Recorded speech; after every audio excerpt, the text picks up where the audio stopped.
Hello and welcome to Runkle of the Bailey. My name is Ian Runkle. I'm a Canadian criminal defense and firearms lawyer. So recently, a group of several people, including the CCFR, Maccabee Defense, Christine Genereux, brought an application for an injunction against the order in council. Now, if successful, this would have held off the order in council for a period while the court case was determined. Now, unfortunately, that application was rejected by the courts. And so a lot of people have said, hey, can you do a video and cover this? So let's go through and have a look at the judgment here. So they say, overview, on May 1st, 2020, the Governor and Council, via order in council, promulgated the regulations. And so the effect of the regulations is to add a list of previously non-restricted or restricted firearms to the definition of prohibited device, prohibited firearm, or restricted firearm as found in subsections 84.1 and 117.1. 5 of the Criminal Code. It also prohibits any firearm with a bore diameter of 20 millimeters or greater and firearms capable of producing a muzzle energy greater than 10,000 joules. The Governor and Council is therefore of the opinion that these firearms are not reasonable for use in Canada for hunting or sporting purposes. A regulatory impact analysis statement accompanied the regulations. The statement states that 9 principal models of firearms are now prohibited. 1, they have semi-automatic action with sustained rapid-fire capability, tactical/military design with large magazine capacity. Now, the large magazine capacity is kind of a weird thing because the magazine capacity is independent of the firearm. Once you have a firearm that takes a magazine, the size of the magazine is dictated by whatever magazine you happen to attach to it. So saying it has large magazine capacity is a little strange here. Particularly given that in Canada, rifles are typically limited to 5 rounds. 2, they are of modern design, and it's nice that they acknowledge that this is simply modern design. And 3, they are present in large volumes in the Canadian market. So they're popular, therefore they need to be banned. The court is seized with 6 applications for judicial review, which are jointly case managed, challenging the order in council on several grounds. So the first ground is that it violates Section 7, 8, 9, and 15 of the Charter, that it's ultra vires Section 91 of the Constitution Act. Now, if you're wondering what that means, Sections 91 and 92 basically parcel out powers between the federal government and the provincial government. So what this little bit here is saying is that these are actually powers that belong to the provincial government rather than the federal government, and therefore this is outside the power of the federal government. So that's one argument that's being made. That it violates Section 35 of the Constitution Act, that it violates Section 117.15, sub 2 of the Criminal Code. So that's the section that basically says that they have to only put stuff in the order in council if it's not suitable for hunting or sporting. That it violates subsections 1A and 2A of the Canadian Bill of Rights, and that the regulations were enacted in bad faith. In 3 of these applications, and they've got the numbers here, the applicants have brought the within motions for an interlocutory injunction pursuant to Rules 373 of the Federal Court Rules. So what an interlocutory injunction is basically saying, we are going to stop someone from doing something while court is proceeding. So even before you make a ruling on the ultimate issue, we want them to stop doing what they're doing. The reason why you'd ask for these sorts of injunctions is that if what they're doing is allowed to take place, it will cause some sort of irreparable harm. So we'll carry on here. In the course of these motions, they've raised a preliminary objection to the expert evidence of Mr. Murray Smith and to the affidavit of documents filed by Ms. Adrienne Deschamps on behalf of the respondent. On the merits, the applicants seek an interlocutory injunction staying the operation of the regulations and the effect of the order declaring an amnesty period.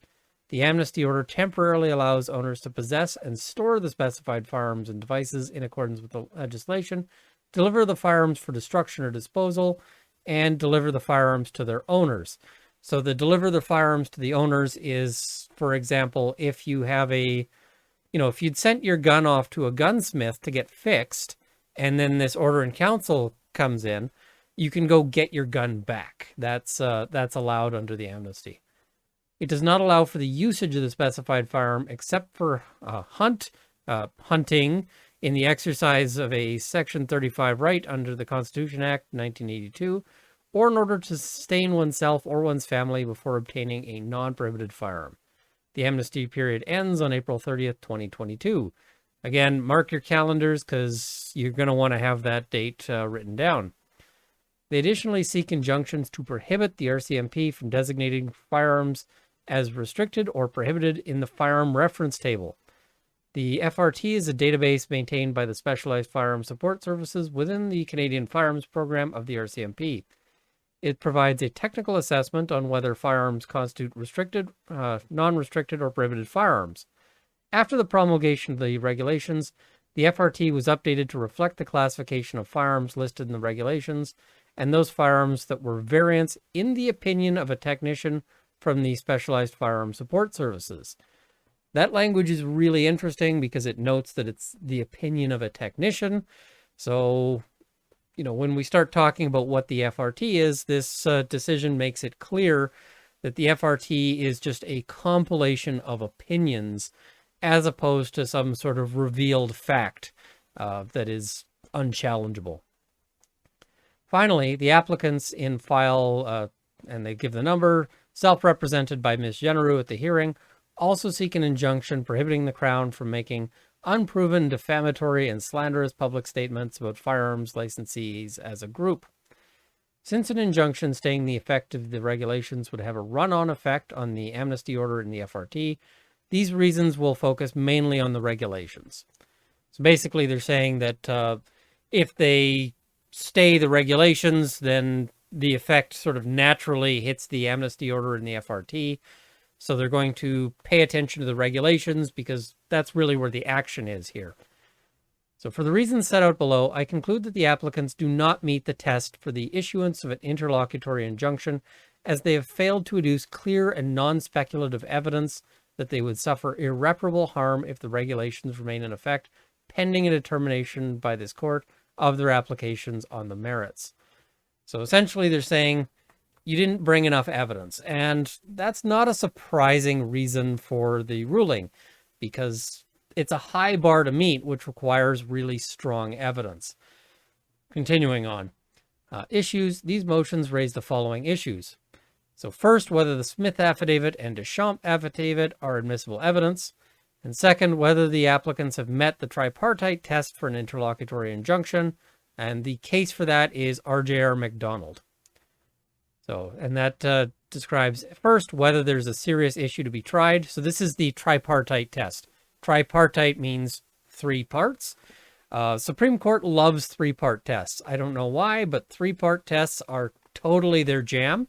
And so we see that in RJR McDonald here. So first part of the test is whether there's a serious issue to be tried. Next is whether the applicants will suffer irreparable harm if the injunction is not granted. And 3, whether the balance of convenience favors the applicants. So the RJR McDonald test is conjunctive. A failure to meet any one branch of the test is fatal to the applicants. They have to hit all 3.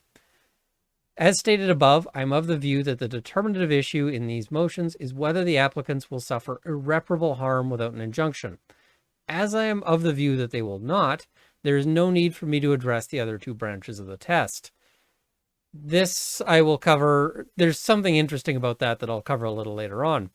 So analysis, whether the Smith affidavit and Deschamps affidavit are admissible evidence. So this is basically saying, will the court consider these particular affidavits? So Mr. Murray Smith is a forensic scientist and former RCMP employee. He now works as a consultant for the Canadian Firearms Program within the RCMP. Adrienne Deschamps is the legal assistant to Sarah Juan, counsel for the Attorney General of Canada. The applicants argue that Deschamps' affidavit contains inadmissible hearsay evidence because she had no input into the articles attached to her affidavit, and she has no knowledge of their contents. The applicants were thus unable to cross-examine her on the contents of the articles attached to her affidavit. Further still, none of the documents were before the Governor and Council when enacting the regulations. As for the Smith affidavit, the applicants argue that Mr. Smith cannot be considered as an impartial or independent witness. His evidence engages both association bias and professional bias. After all, his entire professional career has been with the RCMP, as an employee or a consultant. He was involved with the creation of the regulations, and he was directly involved in the redesignation process for the firearms reference table. In essence, Mr. Smith is motivated to support his professional opinion of the regulations and firearms reference table. This is bolstered, they say, by Mr. Smith's willingness to give evidence outside his area of expertise. The respondent submits that the Deschamps affidavit is not being tendered for the truth of its contents, but rather for the fact that the appended articles have been publicly accessible at the sites or places referenced. Now, you might be wondering why they're making this distinction. Why are they saying tendered for the truth of its contents? Well, this is relevant to the hearsay question. If you've watched my previous video on hearsay, you'll get a lot more detail on this. But very briefly, hearsay is an out-of-court statement that is being tendered for the proof of the truth of its contents. As an example of this, let's say I'm at the bar and Bob comes up to me and he says, "I hear Frank got shot." If I'm trying to tender that statement that I heard Bob make to say that Frank indeed was shot, that would be for the proof of the truth of its contents. But there's another possibility. I might not care about whether that statement is true, but just the fact that Bob made it. So let's say at that point in time when Bob made that statement, no one knew that Frank had been shot. Now it becomes extremely relevant that Bob made that statement. So at that point, I'm not saying that I'm trying to use that statement to prove that Frank was actually shot. I'm just trying to use that statement to prove that Bob said that he was shot at a point where that is extremely suspicious. So that's sort of the distinction here. And that second, version of things, that second thing where I'm just trying to prove Bob said something, is not hearsay. So that's the argument that's being made here. Continuing on. As for the Smith affidavit, they contend that it meets the requirements for the admission of expert evidence as enunciated by the Supreme Court in the Queen and Mohan. And Mohan is one of those cases that's just, if you practice criminal law or indeed lots of different areas of law, Mohan is a case you got to know. The evidence is relevant, necessary, not caught by an exclusionary rule, and tendered by a properly qualified expert. They add that the benefits of admitting his evidence outweigh any potential risks. First, addressing the Deschamps affidavit, I note that it is uncontested that she has no knowledge of the contents of the exhibits appended to her affidavit. She admitted as much during her cross-examination. However, I agree with the respondent that the jurisprudence supports that her affidavit can be admitted as evidence that the articles she appended exist at the places or sites referenced. Most of the exhibits appended to the Deschamps affidavit would speak to the first branch of the RJR MacDonald test, as they mostly concern what led the government to enact the regulations. For example, the impact of the firearm legislation reforms in the European Union, the accessibility of firearms and the risk for suicide and homicide among household members, the mandate letters to the Minister of Justice, Minister of Public Safety, and Emergency Preparedness, statement by the Ontario Association of Chiefs of Police regarding the control of firearms. As I am willing to admit, for the sake of discussion and without having to take a position on the merits, that the applicant's applications meet the low threshold for finding that they raise a serious issue to be tried, I will not need to assess the probative value of this evidence. However, the following four exhibits rather concern the second branch of the RJR MacDonald test that I will discuss further below. They are Exhibit J, copy of two posts by Maccabee Defense Incorporated on the Maccabee Defense Incorporated Twitter page, date November 23rd and 28th, 2017, publicly accessible at, and they give the link, as displayed on October 4th, 2020. Exhibit U, a copy of the corporation/nonprofit search results for Maccabee Defense. Deschamps was informed by Ewa Ferreira, a paralegal in the Department of Justice office in Calgary, Alberta, that she conducted the search on September 25th.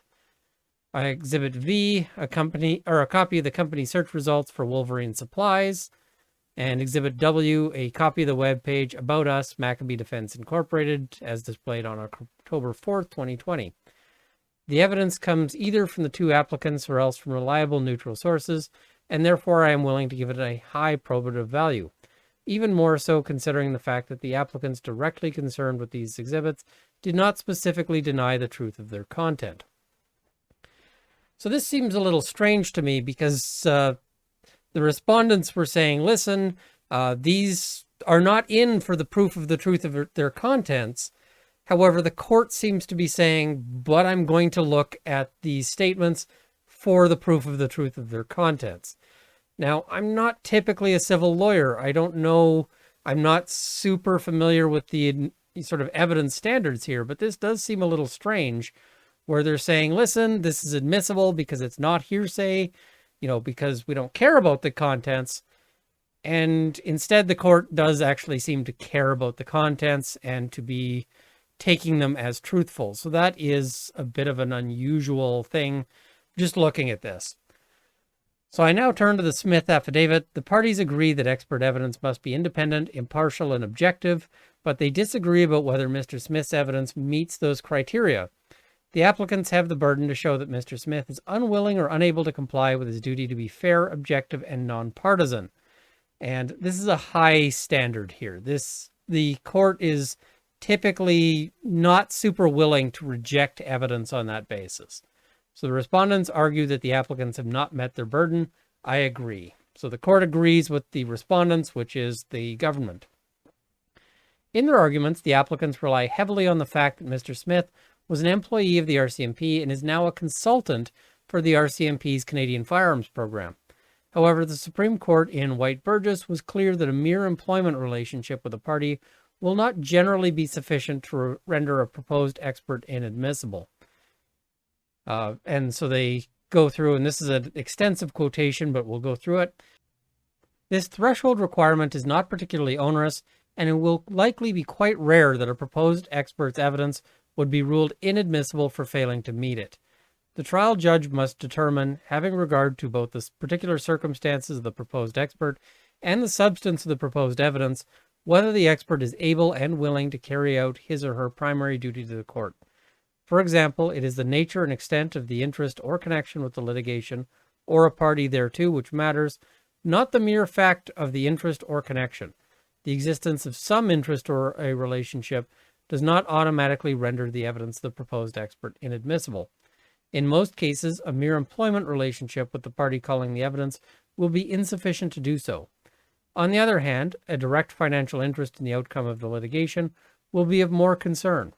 The same can be said in the case of a very close familial relationship with one of the parties, or situations in which the proposed expert will probably incur professional liability if his or her opinion is not accepted by the court. Similarly, an expert who, in his or her proposed evidence or otherwise, assumes the role of an advocate for a party is clearly unwilling and/or unable to carry out the primary duty to the court. I emphasize that exclusion at the threshold stage of the analysis should occur only in very clear cases in which the proposed expert is unable or unwilling to provide the court with fair, objective, and nonpartisan evidence. Anything less than clear unwillingness or inability to do so should not lead to exclusion, but be taken into account in the overall weighing of costs and benefits of receiving the evidence. So that's the Supreme Court talking, and so they say essentially that these kinds of connections rarely will lead to exclusion of an expert. In my view, the applicants have not identified anything more significant than a mere employment relationship. Mr. Smith did not write the regulations under review, although he did admit to having some input in them. His consulting relationship with the RCMP does not mean he is financially invested in the outcome of these motions. The applicants argue that Mr. Smith exceeded the boundaries of his expertise during his cross-examination.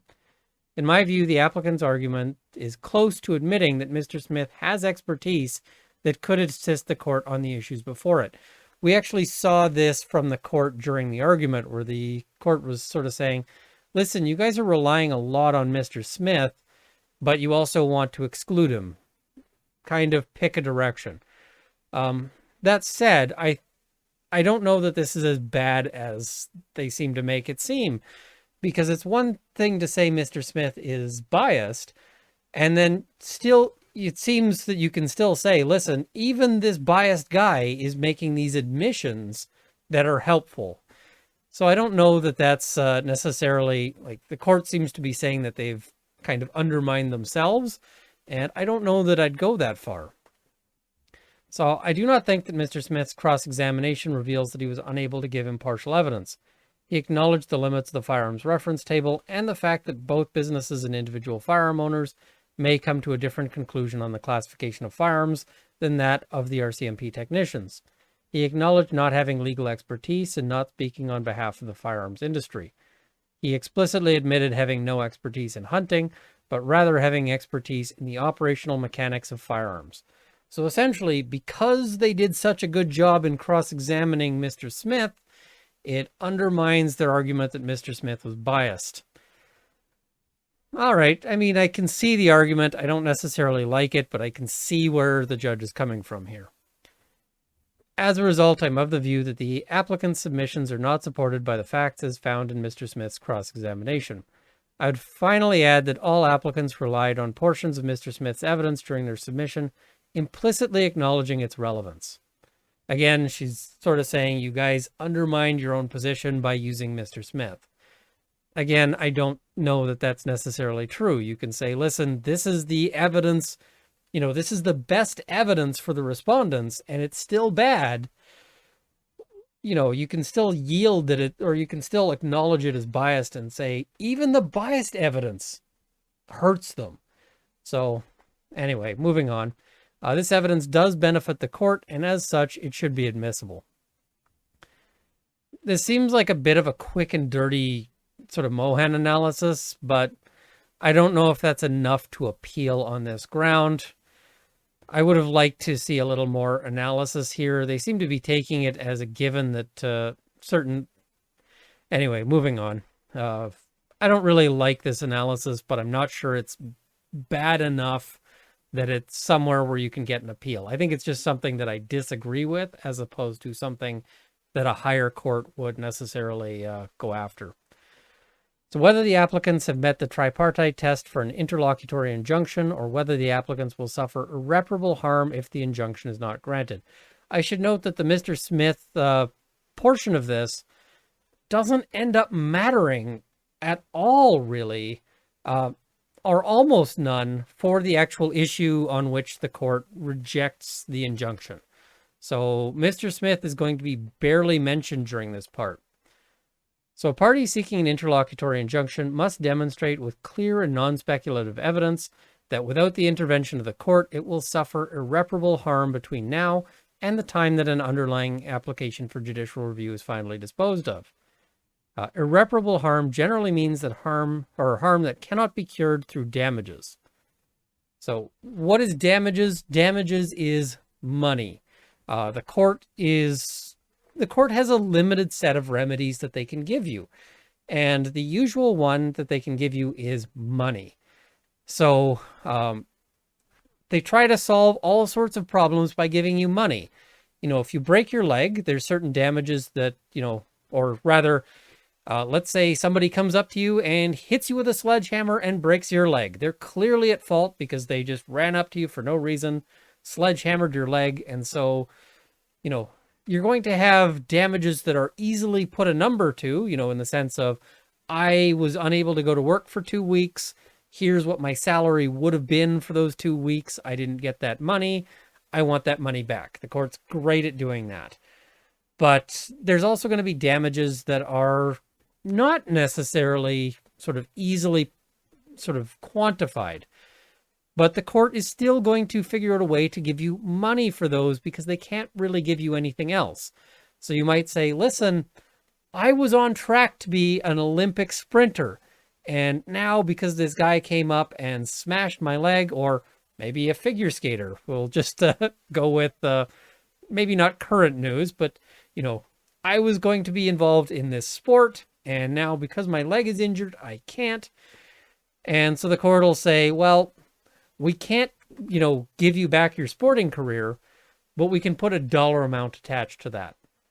So damages is basically the court's one-stop shop for how to fix your problems. But they do acknowledge that some harms can't be cured through damages.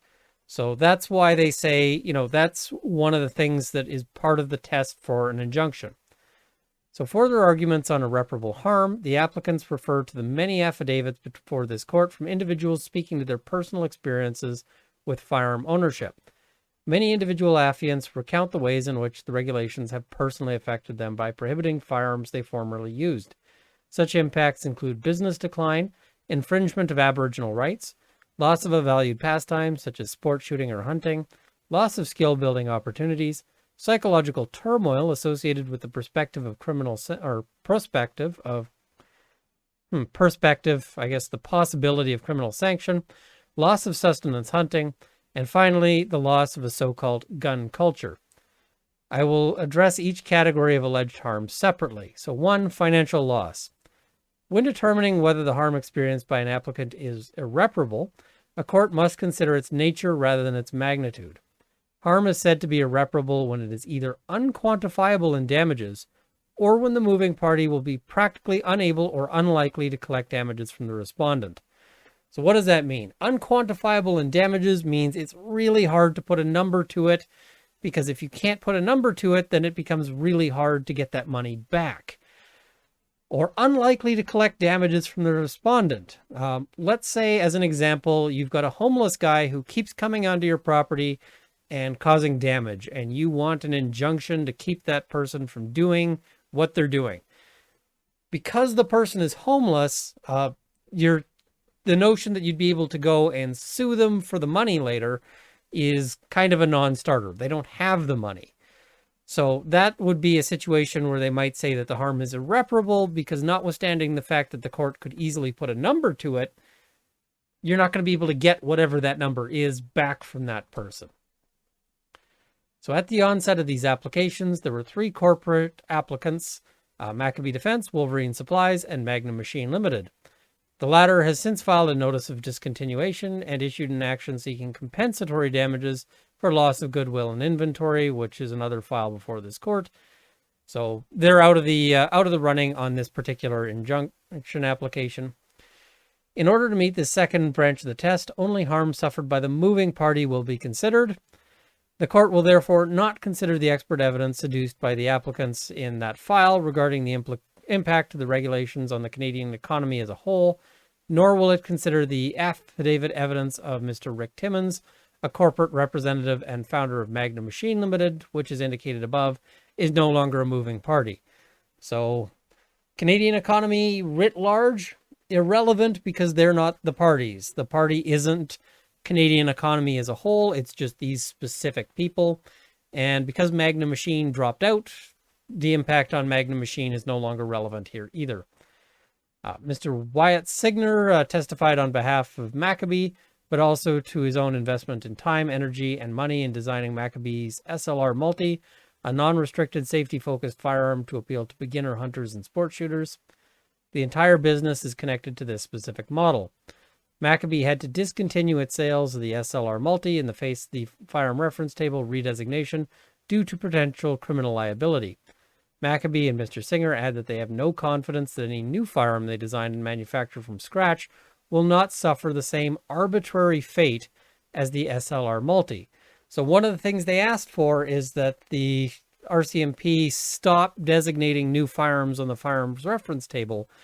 This is kind of what they're concerned about. They say, listen, if we design a new gun, how do we know they're not just going to go, that's a variant, because variants got basically no clear definition.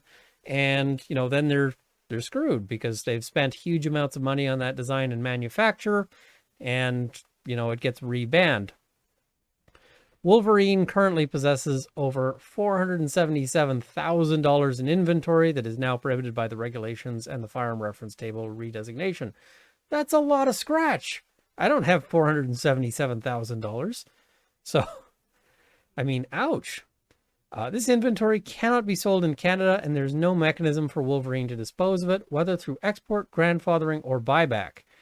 It filed the expert affidavit evidence of Mr. Jeff Pellerin, a chartered professional accountant and chartered business evaluator. Mr. Pellerin opined that 1. Wolverine's sales would decline by 21 to 33%. 2. Pro forma earnings for each year would decline by 41% to over 100%. And 3. Wolverine's earnings would be marginal, delivering returns on invested capital ranging from negative amounts to, at most, 8.2%. and averaging 2%. He concluded that Wolverine's sales are significantly impacted and earnings would be marginal, where a return on investment would not be worthwhile. So on the question of irreparable harm, Canadian courts have distinguished between the loss of a business, such as the cessation of operations, and the loss of business revenue or profit. As noted by the respondent, neither Wolverine nor Maccabee have been forced to cease operations as a result of the regulations, nor do they expect to do so. In the case of Maccabee, new non-prohibited firearms are already being marketed to their customers, and Mr. Singer has expressed his faith in the continuation of his business. Both Maccabee and Wolverine claim losses that are quantifiable in monetary terms. This is perhaps unsurprising because, after all, Magnum Machine and Mr. Rick Timmons did quantify their losses in a similar situation and are seeking damages against the Crown. Now, if we're saying that we're not going to consider Magnum Machine, why are we considering Magnum Machine? Like, if Magnum Machine is out, it should be out. Not out except for the purpose of attacking the application. I don't see that it's proper here for the court to consider this for the purpose of undermining some things, but not for the purpose of support. So I've got an issue with this reference to the Magnum Machine affidavits. You know, either it's in or it's out, but it's not in only against the applicants.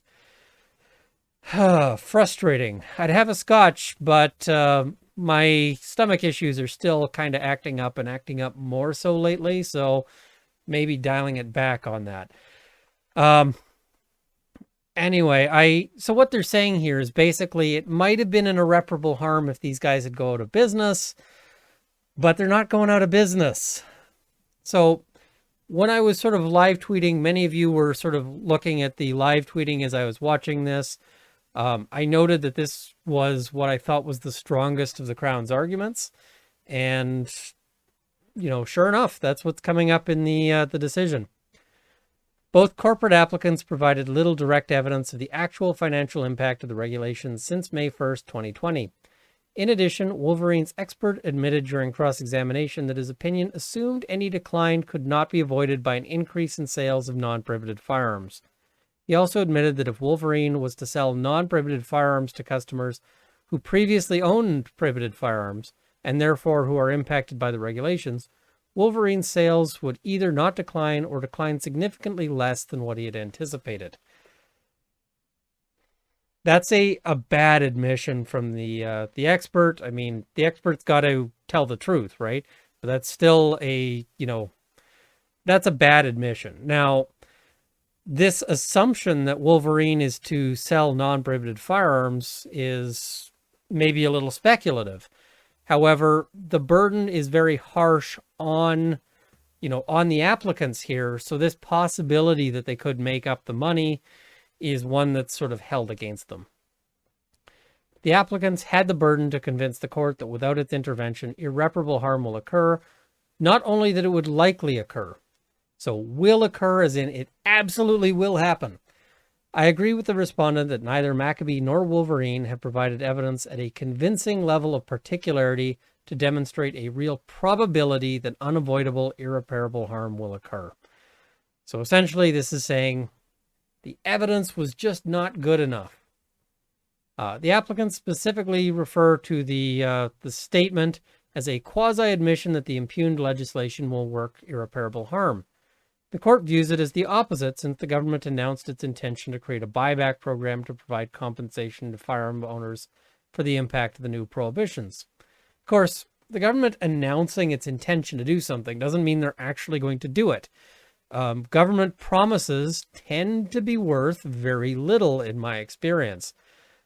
The court seems to be putting a lot of weight on them. And I mean, when you go to the ballot box next, if you're voting in a first past the post election, you can see the value of a government promise, which is not a whole lot.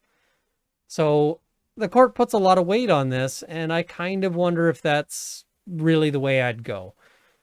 As a result, while the corporate applicants may see a short-term decrease in profits because of the regulations, such loss could be mitigated by the buyback program, the ability to return prohibited firearms to their manufacturer. Again, there's no indication that that's possible, and potentially by purchases of new firearms to replace those being prohibited. This renders the claimed losses of the corporate applicants rather speculative. Of course, on the flip side of that, all of the these claimed possibilities are themselves kind of speculative, aren't they? I mean, you know, maybe people buy new firearms, but how would you ever prove that that's not going to happen? This seems to me to be setting the standard a little too high. But we'll see. Anyway, infringement of Aboriginal rights. Mr. Lawrence Knowles is a status Indian. Indian is unfortunate language. It's very much out of favor in sort of the popular language. Unfortunately, this is the language of the law. The law speaks to status Indians. So we're stuck with that language, notwithstanding the fact that it's language that you might not use in ordinary speech. And a member of the Haida First Nation in British Columbia. He testified to having been hunting and safely using firearms on a nearly daily basis for over 40 years. Sustenance hunting represents a significant portion of the diet of Mr. Knowles and many others in his isolated community. Hunting also serves other cultural purposes to Aboriginal peoples besides sustenance. Hunting is a social and ceremonial activity that connects Aboriginal people to their communities and to their ancient traditional ways of life. Hunted animals are also used to make traditional clothing and artwork. And if you've ever had sort of any interaction with Aboriginal communities, you know that hunting is a big deal. Providing meat to elders is a big deal. These things are, and I can't say to speak with any authoritative, I'm very much a person on the outside who's just observed a very little bit, but you can't really understate the importance of this to many Aboriginal communities. So Mr. Knowles owns 4 firearms that were prohibited by the regulations. These firearms are particularly suited to the environment on Haida Gwaii and the hunting and trapping practices that Mr. Knowles engages in. He will have to replace these firearms, which will cause him further irreparable financial harm. The applicants state that harm that will result in the infringement of the exercise of Aboriginal rights, just like the loss of the opportunity to be consulted and accommodated, constitutes prima facie irreparable harm. However, the applicants are silent on the exception for Indigenous persons created by the Amnesty Order. Indigenous people can use any of the firearms prohibited under the regulations in the exercise of a right recognized by Section 35 of the Constitution Act, provided the firearms were classified as non-restricted on April 30th, 2020. I'll get to that in just a moment. In addition to Mr. Knowles being subject to this exception, non-prohibited firearms continue to be available and are suitable for hunting. There's very little evidence as to whether Mr. Knowles possesses non-prohibited firearms. In his affidavit, he alludes to owning a caliber .22 rifle that is not always effective for hunting. However, the court cannot address whether other non-prohibited firearms could be as effective for the kind of hunting Mr. Knowles does. The fact that he would have to replace his now prohibited firearms does not amount to irreparable harm, especially considering the upcoming buyback program announced by the government. Okay, so let's have a look at, let's consider this a little bit here. Now, I can't address whether there was an evidentiary gap here. It might have been that there just wasn't enough evidence for the court to consider. However, some of this, just in a practical sense of what I know, is a big problem because as much as there is an exception for Indigenous hunting, the issue is that, and I've done a video on this, that exception is more of a trap than it is a benefit. I would never tell a client, go ahead and hunt with your Mini 30 because you're under this Indigenous exception, because that exception basically says if you hunt with this, you're going to get charged and then you're going to have to show the court that you shouldn't have been charged. It's a really bad exception. It's so I have some issue with that. I think that you'd have to be a little crazy to rely on that exception. The other thing here about, whether other non-prohibited firearms could be effective for the kind of hunting Mr. Knowles does, that might be a gap in the affidavit. That might be a proof issue. But we have here the fact that he would have to replace his now prohibited firearms does not amount to irreparable harm, especially considering the upcoming buyback program announced by the government. I don't know that I can agree with this logic, because let's say it costs you $500 to replace your gun with one that you can go and hunt with without a problem. And the government's going to give you back $500 in 2 years. But let's say you don't have the $500. And so that means you go for, a year and a half without being able to hunt. To my mind, that's the very essence of irreparable harm, because telling an Indigenous person that they can't engage in their Indigenous hunting rights for you can't give them that back. There's not an amount of money that would give them that back. To put this into perspective, if you told a Catholic that they couldn't participate in Mass for 2 years and then said, oh, well, let's assign a dollar amount to it, it's not really a dollar amount kind of issue. So I think that this notion that you can get the money back eventually misses the issue that many people won't be able to afford to do it. And so are just going to be shut out of their Indigenous hunting rights. To my mind, that's a big deal. That's a huge deal. So frustrating, but again, this might be an evidentiary issue, but it's frustrating to me just from thinking of the people who are going to get hammered on this. Although Mr. Knowles states that he is not personally aware of consultation with First Nations prior to enacting the regulations, the regulatory impact statement indicates the following. From fall 2018 to spring 2019, the government held extensive engagement with Indigenous groups, provinces and territories, municipalities, law enforcement agencies, academics, victims groups, and other key stakeholders on limiting access to assault-style firearms and handguns, recognizing that some Indigenous and sustenance hunters could be using previously non-restricted firearms for their hunting and may be unable to replace those firearms immediately. The amnesty order includes provisions for the limited use of these firearms for such purposes. Following the publication of the regulations, the government will continue to engage with Indigenous groups to assess whether the prohibition of these firearms has a continued impact on the right to hunt, affirmed by Section 35 of the Constitution. Now, I find myself wondering if this impact statement is properly before the court for the proof of the truth of its contents, because, some of these statements were not supposed to be before the court for the proof of the truth of its contents. I haven't been able to go through sort of the full application record in order to determine that, but that's one question I kind of wonder about, and I'll probably have to engage with the council on this file just to see, because this is very much a proof of the truth of its contents kind of issue. They're saying that Mr. Knowles is sort of held to this standard, but they're using this impact statement. Anyway, I'm therefore of the view that the applicants have failed to provide evidence that any Aboriginal rights guaranteed by the Constitution Act 1982 will be infringed without an injunction. Again, the evidentiary burden is on the applicants, which is a tough battle. So hunting or sport shooting and gun culture. The loss of a specific firearm for hunting or shooting is not irreparable harm either.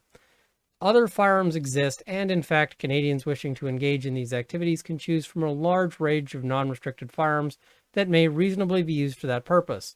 For example, Mr. Smith explains that the .223 Remington and .308 Winchester, originally designed for military use, can be replaced by several non-restricted traditional hunting rifles that are chambered for .223 Remington and .308 Winchester caliber cartridges.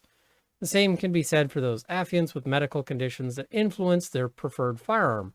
For example, the BCL 102 semi-automatic rifle used by Mr. Richard Delve could apparently be replaced by several alternative non-restricted firearms available in the marketplace that are also chambered for a .308 Winchester cartridge that produce the same or less recoil as the BCL 102 when chambering the same cartridge.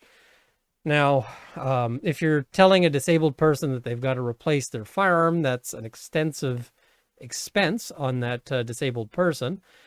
But, I mean, just from my own knowledge, a lot of these firearms are not interchangeable.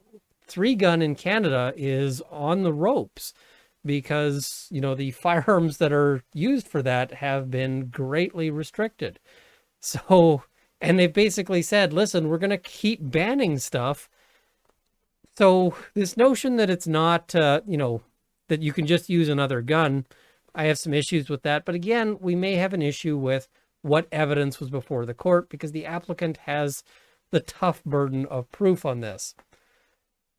Regarding the applicant's argument about the loss of their gun culture as a result of the regulations, it is unsupported by any specific submissions. So this is a criticism essentially saying you didn't bring enough to really illustrate what exactly is going to be lost. For the purposes of these motions, it is not clear how the regulations affect gun culture. This is because it is not clear from Ms. Generou's submissions what gun culture is comprised of, other than participating in the community and pastimes, which include hunting and sport shooting. The applicants place great emphasis on recreational activities involving firearms. However, as noted above, Canadians wishing to participate in hunting and sport shooting are able to do so by using a large selection of non-restricted firearms. The applicants have not met their burden of providing compelling and particular evidence in support of irreparable harm. So I guess the court is saying that they would have liked to see more specific evidence, for instance, of the particular importance of the AR-15 to, gun culture, to 3-gun clubs. All right, moving on. The loss of skill building opportunities. The applicants argue that law enforcement officers or members of the Canadian Armed Forces will suffer decline in their shooting skills without access to the firearms prohibited by the regulations. They filed the affidavit evidence of Mr. Matthew Overton, president of Dominion of Canada Rifle Association, and that of Mr. Ryan Stacey, technical director at International Barrels Incorporated and a retired corporal of the Canadian Armed Forces. They testified to the fact that civilian sport shooters develop techniques that they then teach to military personnel during competitions between members of military, police, and civilians, which are organized by DCRA. In fact, if you look at, the people who do 3-guns seriously, the people who, engage in these sort of tactical shooting sports are often the source of this training that then goes on to, the police and military market. So, however, and as noted by Mr. Smith, in particular, the police market, I think, is the big consumer of that kind of training. However, and as noted by Mr. Murray Smith, also a former member of the military, the only individuals truly affected by the regulations are the civilians competing with civilian versions of military or law enforcement service weapons. Law enforcement officers and members of the Canadian Armed Forces have prescribed training programs, and they have access to ranges where they can train with their service weapons. Yeah, and they get like 600 rounds a year to do it, which is why you see a lot of law enforcement officers and members of the Canadian Armed Forces at the ranges training with, similar ergonomically firearms so that they can, have access to enough training that they can be confident and reliable with these firearms, because the prescribed training programs are not enough. So the court agrees with the respondent that participation in civilian shooting competitions is not required for Canadian Armed Forces or other law enforcement members.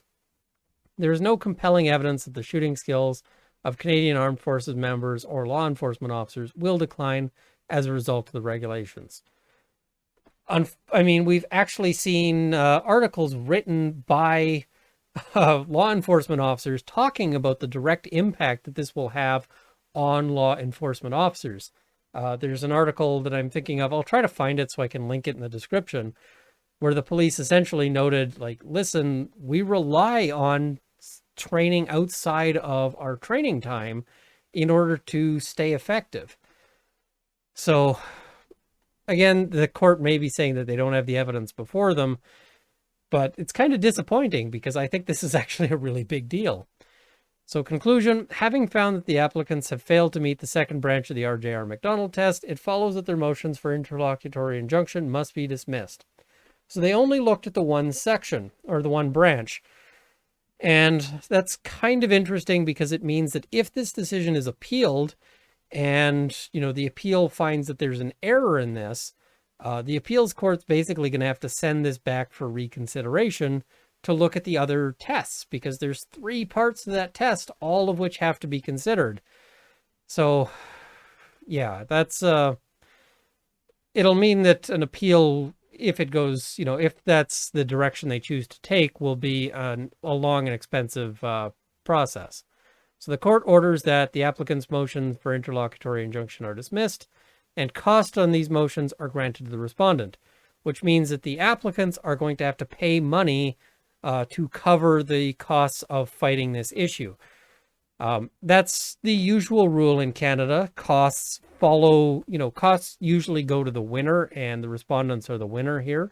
So that's not, unexpected. This isn't like the court is trying to do anything unusual. If there was some sort of, punitive aspect, they might have imposed sort of enhanced costs or, costs on a solicitor and own client basis, which is much more expensive. The reason why it's much more expensive is that if it's just costs, that's sort of usually by a sort of specified formula that gives you a portion of your costs back. But costs on a, solicitor and own client basis means that the full expense of those lawyers is paid, which is way more expensive.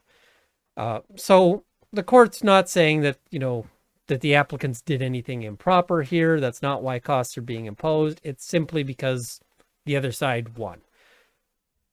So all in all, I mean, this isn't unexpected because an injunction application has a real high burden. It's a real tough test to meet. So this is not an unexpected result, but it is a disappointing result. And the court is sort of pointing to holes in the evidence. It's not entirely clear whether it would be possible to bring enough evidence here to have sort of met the court's test. And unfortunately, a lot of the things where they're saying there just wasn't the evidence here to support it are things that, just from a personal sense, I know to be true. There's going to be a lot of police officers who are going to lose the ability to train with their firearms. And that's a real concern for the Canadian public, for example, because as a member of the public, it's really important to me that the police are good shots, because I don't think the police are likely to be shooting at me. I'm not the sort of person who does the sorts of things that tends to get the police to shoot at them, but I might be in the area where the police shoot at somebody, because you never know where that's going to be. So I really like the idea that when the police pull the trigger, that bullet lands where they wanted it to, and not, say, in me. I don't want bullets landing in me. I think that's a fair position to take. Similarly, I put a high value in Indigenous culture and Indigenous hunting rights. I know that may be controversial with some hunters. There's always tension there in our society, but it's important. And I think that it's kind of too casually brushed aside here for what is essentially a fundamental thing. Now, again, it seems that, the court is saying, listen, you should have brought more affidavits, more detail, but there was a lot tendered here. I still haven't been able to go through all of the stuff that's in this file because there's literally thousands of pages. So if thousands of pages isn't enough, what's going to be enough? This may have been an impossible hill to climb from the outset.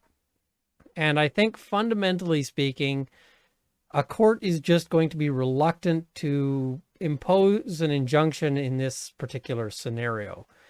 So as much as I'm disappointed and saddened by these results, I would have loved to see an injunction put into place.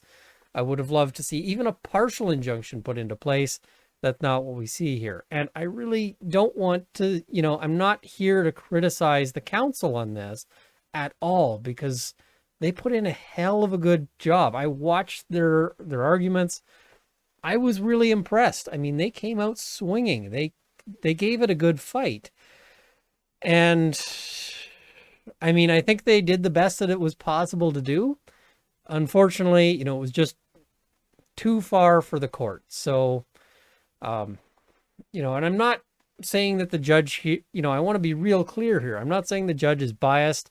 I'm not saying that the judge did anything improper. There may be some grounds here for an appeal, but, that doesn't mean that, some people I've seen some people making comments that say things like, oh, this is a liberal appointed judge, or, whatever else, or, other sort of attacks on the justice, and stop it. I mean, that's just not, I don't think that there's anything like that going on. I think that it's just that this was a very hard,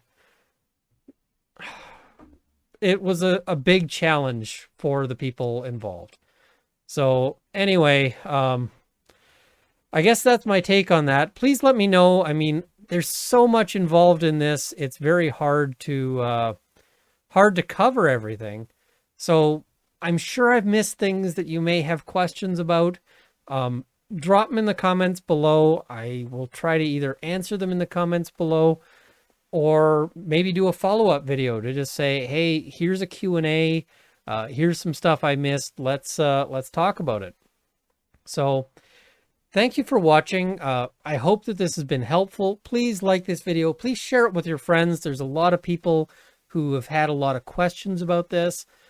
Please subscribe if you want to see more content.